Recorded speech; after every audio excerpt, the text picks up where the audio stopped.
जय हिंद बच्चों। हम लोग का अगला टॉपिक है आयनिक इक्विलिब्रियम चैप्टर में एक बड़ा ही इम्पोर्टेंट लॉ है ओस्टवाल्ड्स डाइल्यूशन लॉ।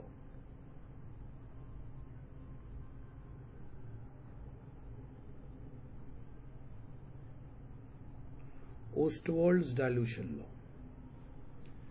सपोज कीजिए कि हमारे पास एक इस लॉ पर डिस्कशन करने चल रहे हैं हम लोग। हमारे पास एक वीक इलेक्ट्रोलाइट हम लोगों ने ले रखा है। वीक इलेक्ट्रोलाइट वो होता है जो कभी भी पूरा पूरा डिसोशिएट नहीं होता है।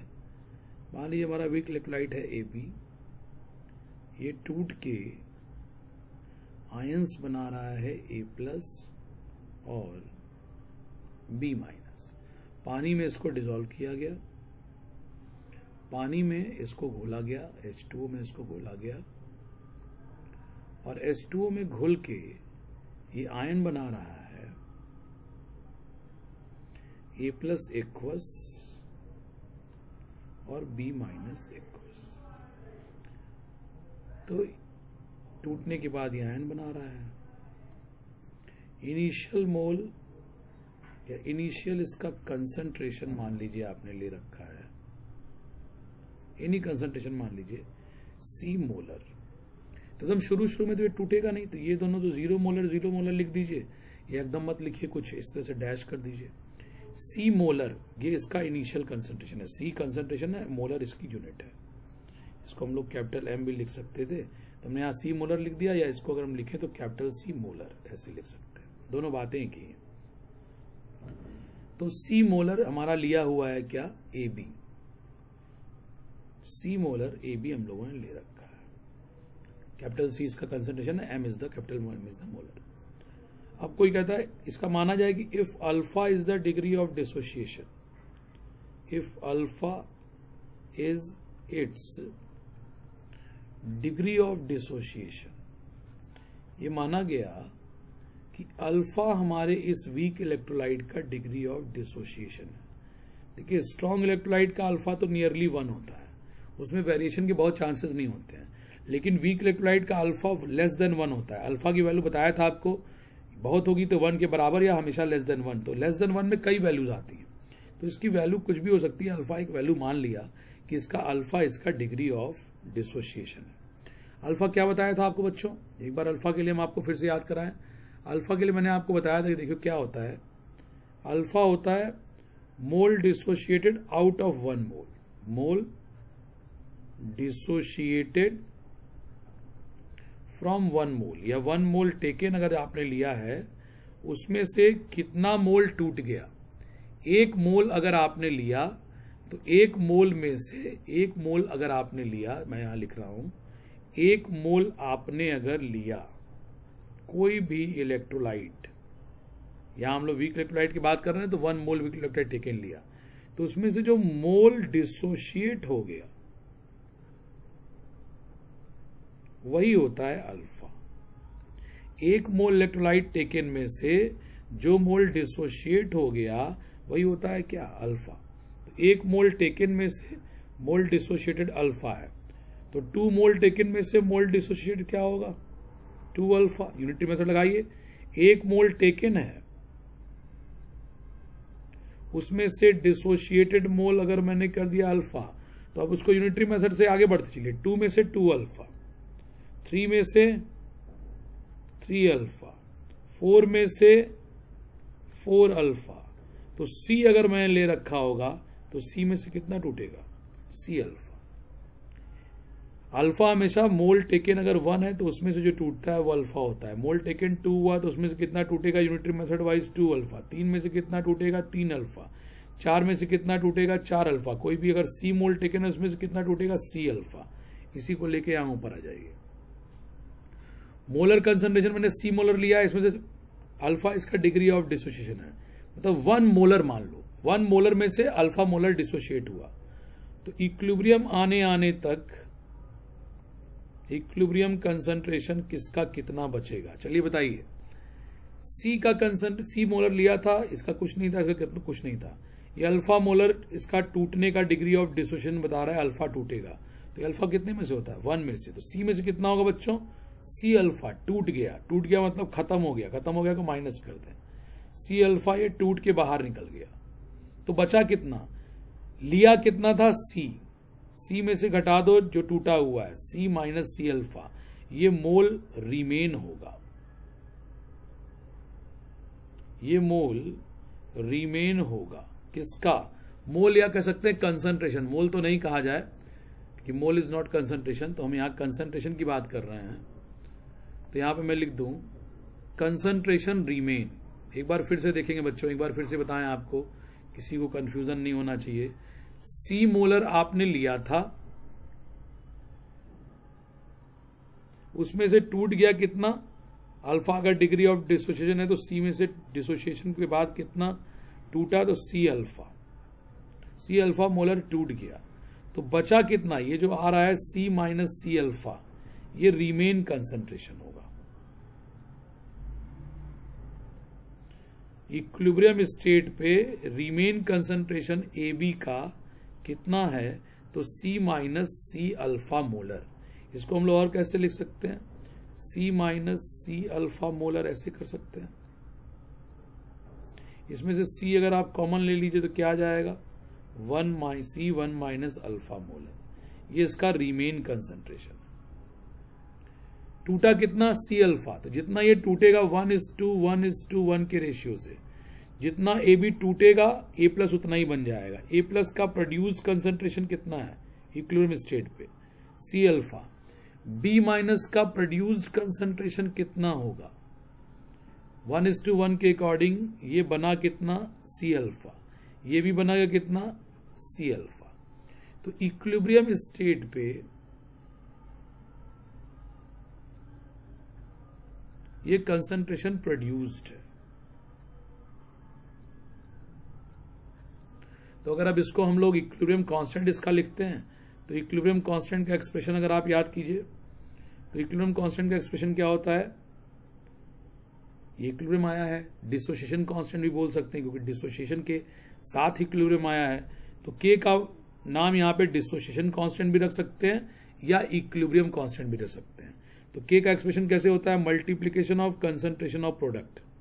कौन कौन प्रोडक्ट है? ए प्लस का concentration multiplied with B minus का concentration, raise to the power उसका स्टोइकियोमेट्रिक कोफिशिएंट कुछ नहीं है 1 तो 1 छोड़ दीजिए, उसको पावर में कुछ नहीं देना है, divided by remain concentration of reactant का कंसंट्रेशन इक्विलिब्रियम स्टेट पे जो बचता है, रेज टू द पावर उसका कोफिशिएंट यहाँ भी कुछ नहीं है 1 है, तो इसको भी 1 करके छोड़ दीजिए, कुछ नहीं लिखा जाए। अब यहाँ पे इक्विलिब्रियम कांस्टेंट के लिए अगर हम यहाँ ए प्लस का कंसंट्रेशन लिखें, ए प्लस का हमको वहां वो कंसंट्रेशन लिखना होता है जो इक्विलिब्रियम स्टेट पे होता है। इक्विलिब्रियम स्टेट वाला कंसंट्रेशन कितना है? ए प्लस का इक्विलिब्रियम स्टेट का कंसंट्रेशन कितना दिख रहा है बच्चों? C alpha. ये देखिए लिखा है C alpha. A plus equilibrium state पे सी अल्फा, तो यहां मैंने लिख दिया ए प्लस की जगह सी अल्फा। बी माइनस कितना है? अगेन बी माइनस कितना बना है इक्विलिब्रियम पे? C alpha multiplied with C alpha divide by A B equilibrium state पे कितना बचा है, तो इसको सॉल्व करके यहां देख रहे हैं तो सी 1 माइनस अल्फा, सी 1 माइनस अल्फा, सी को कैंसिल कर दिया तो इक्विलिब्रियम कांस्टेंट का एक्सप्रेशन क्या आ रहा है? K C alpha square 1 minus alpha. ये के इसका नाम जो है यहाँ पे चूंकि ये डिसोसिएशन या आयोनाइजेशन की प्रक्रिया हो रही है, तो इसको हम यहाँ पे आयोनाइजेशन कांस्टेंट बुलाते हैं, या तो इसको हम आयोनाइजेशन कांस्टेंट बुला लेंगे।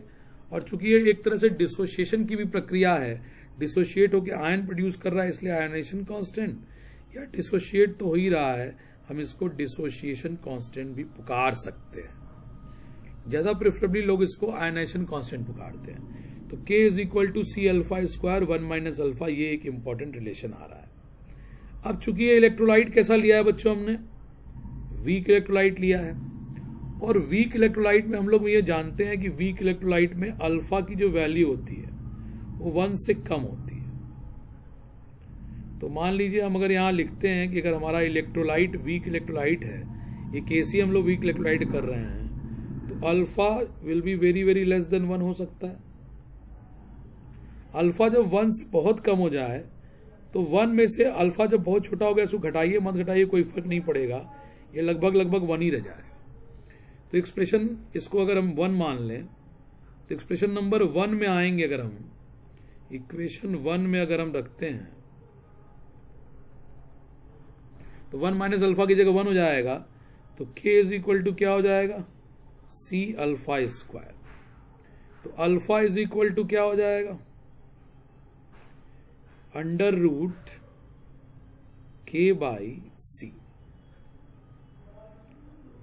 अब ध्यान दीजिएगा, k जो है, k एक प्रकार का इक्विलिब्रियम कांस्टेंट है जिसको हम डिसोसिएशन या आयोनाइजेशन कांस्टेंट का भी नाम दिए हुए हैं, क्योंकि ये डिसोसिएशन की प्रक्रिया में या आयोनाइजेशन की प्रक्रिया में इक्विलिब्रियम आया है, तो इसको हम इक्विलिब्रियम कांस्टेंट ही जानते हैं।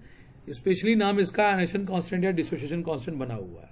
इक्विलिब्रियम कांस्टेंट केवल किस पे डिपेंड करता है, आपको बताया गया है कि केवल टेम्परेचर पे निर्भर करता है।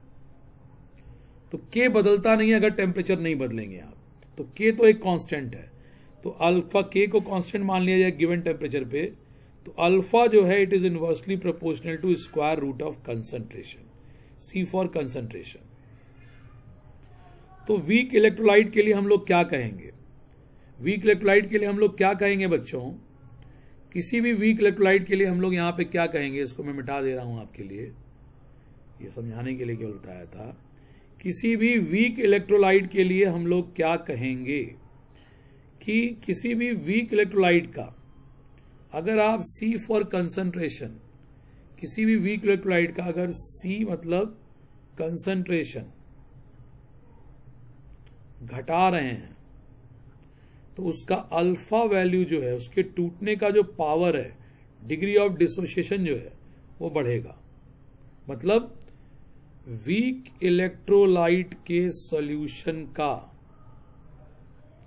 किसी भी वीक इलेक्ट्रोलाइट के सॉल्यूशन का यदि तुम कंसंट्रेशन घटाते हो तो उसका अल्फा मतलब उसके टूटने का पावर वो बढ़ जाएगा। ये स्ट्रिक्टली लगता है बच्चों वीक इलेक्ट्रोलाइट पे, बहुत important law, Ostwald dilution law, यही है ये लॉ। हम कह सकते हैं वीक इलेक्ट्रोलाइट सोल्यूशन का कंसंट्रेशन घटाने पे उसका डिग्री ऑफ डिसोसिएशन बढ़ता है, टेम्परेचर कीपिंग कांस्टेंट। टेम्परेचर को कांस्टेंट रखते हुए अगर हम एक वीक इलेक्ट्रोलाइट का सोल्यूशन लेते हैं तो उसका जैसे जैसे कंसंट्रेशन घटाया जाएगा उसके डिग्री ऑफ डिसोसिएशन में, उसके टूटने की पावर में बढ़ोतरी होगी। इसको एक एग्जांपल से अगर आपको समझना हो तो ऐसे समझें आप। मान लीजिए मैंने टेम्परेचर 25 डिग्री सेंटीग्रेड पे एक वीक इलेक्ट्रोलाइट AB ले रखा है, इसका A+ B-, तो इसका इनिशियल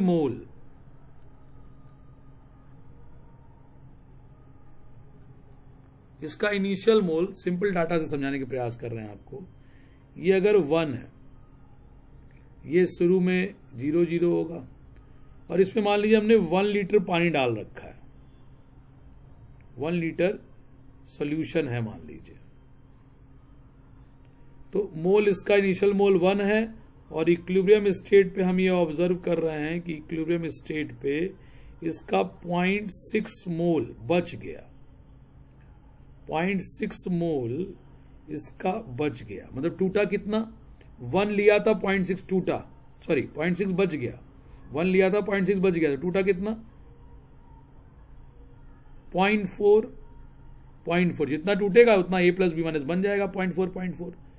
तो यहां पे अल्फा कितना है, mole dissociated 0.4 divide by mole taken 1, तो ये आंसर आ गया 0.4। अब आप क्या करेंगे, इसको ऐसे समझना है आपको कि जब इसी सोल्यूशन में इक्विलिब्रियम स्टेट 1 लीटर सोल्यूशन में बना है, अल्फा कितना आया है 0.4। अगर आप इसी सोल्यूशन में 2 लीटर सोल्यूशन कर दीजिए, मतलब आप पानी मिलाएंगे तभी तो 2 लीटर होगा, तो 1 लीटर सोल्यूशन को 2 लीटर सोल्यूशन में आपने बदला, डाइल्यूट किया, आपने डाइल्यूट किया इसको, तो कंसंट्रेशन क्या हुआ जी, कंसंट्रेशन घटेगा। पानी मिलाया हुआ तभी 2 लीटर सोल्यूशन हो गया। मोल नहीं बदला, केवल सोल्यूशन को 2 लीटर कर दिया, पानी मिला दिया, मोल रिमेनिंग सेम, 1 मोल ही लिया आपने, 2 लीटर सोल्यूशन कर दिया, मतलब पानी मिला दिया, तो डाइल्यूशन हो गया। तो अब दोबारा जब इक्विलिब्रियम मोल आएगा बेटे, तो फिर से जब एक इक्विलिब्रियम स्टेब्लिश होगा, तो अगर ये पहले बचा था 0.6 तो अब ये बचेगा 0.2 मोल। ये पिक्चर जरूर आएगी इस तरह की। तो टूटा कितना, 1 मोल में से 0.2 रिमेन है, तो टूटा कितना बेटे 0.8। तो जितना ये टूटेगा ए और बी उतना ही उतना बन जाएगा 0.8। इसमें कोई तुमसे कहता है अल्फा निकालो, अल्फा कितना है, मोल डिसोशिएटेड 1 लिया था, यहीं से स्टार्टिंग है, दूसरा केस कर दिया, इसके बाद ये सेकंड केस 2 लीटर सोल्यूशन के लिए नया इक्विलिब्रियम आ रहा है। तो 1 में से 0.2 बचा है, तो टूटा कितना बेटा 0.8, लिया कितना था, यहीं से स्टार्टिंग थी 1, तो अब क्या हो जाएगा अल्फा 0.8। तो डिग्री ऑफ डिसोसिएशन देखिए बढ़ गया, डाइल्यूशन करने में डिग्री ऑफ डिसोसिएशन बढ़ गया। और जब डिग्री ऑफ डिसोसिएशन बढ़ा तो टोटल नंबर ऑफ आयन देखिए, पहले कितने प्रोड्यूस हो रहे थे 0.4 भाई, डिग्री ऑफ आयोनाइजेशन बढ़ा है, डिसोसिएशन बढ़ा है, तो नंबर ऑफ आयन भी तो बढ़ जाएगा। 0.8 ही हो रहा था, अब बाद में नंबर ऑफ आयन कितना प्रोड्यूस हो रहा है 0.8 1.6 टोटल आयन आ जाएगा। तो हम एक बहुत आसानी से कह सकते हैं ओस्टवाल्ड डाइल्यूशन लॉ क्या बताता है बच्चों, ओस्टवाल्ड डाइल्यूशन लॉ ये बताता है बेटे कि किसी भी वीक इलेक्ट्रोलाइट के लिए यदि आप उसके सॉल्यूशन का कंसंट्रेशन घटाएंगे, उसके सॉल्यूशन को आप डाइल्यूट करेंगे, तो उस वीक इलेक्ट्रोलाइट के टूटने का पावर बढ़ता जाता है। तो 0.4 से बढ़ के 0.8 हो गया। स्ट्रॉन्ग इलेक्ट्रोलाइट पे ये लॉ लागू नहीं होता, क्यों, क्योंकि स्ट्रॉन्ग इलेक्ट्रोलाइट कभी भी पूरा टूटता है, पूरा टूटता है, उसका मतलब उसका अल्फा शुरू से ही मैक्सिमम 1 है, तो उसके बढ़ने का कोई चांस नहीं होता। 100 लोगे 100 में से 100 टूट जाएगा, तो उसके बढ़ने का कोई चांस, डिसोसिएशन के बढ़ने का कोई चांस नहीं होता। इसलिए Ostwald dilution law applicable only and only for weak electrolyte. मैं फिर से एक बार बोल रहा हूं बच्चों, ओस्टवाल्ड डाइल्यूशन लॉ क्या है, किसी भी वीक इलेक्ट्रोलाइट के लिए, for any weak electrolyte at constant temperature, if we are diluting the solution of weak electrolyte or if we are decreasing the concentration of weak electrolyte solution, its degree of dissociation increases. This law is known as Ostwald dilution law.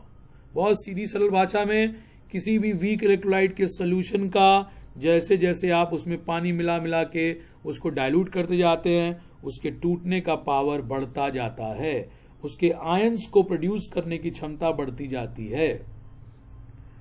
Thank you बच्चों, ये हमारा Ostwald dilution law हम लोग का over हो गया। Next lecture में हम लोग आयनिक इक्विलिब्रियम के अगले टॉपिक को कवर करेंगे, वो होगा एसिड एंड बेस का types of acid and base.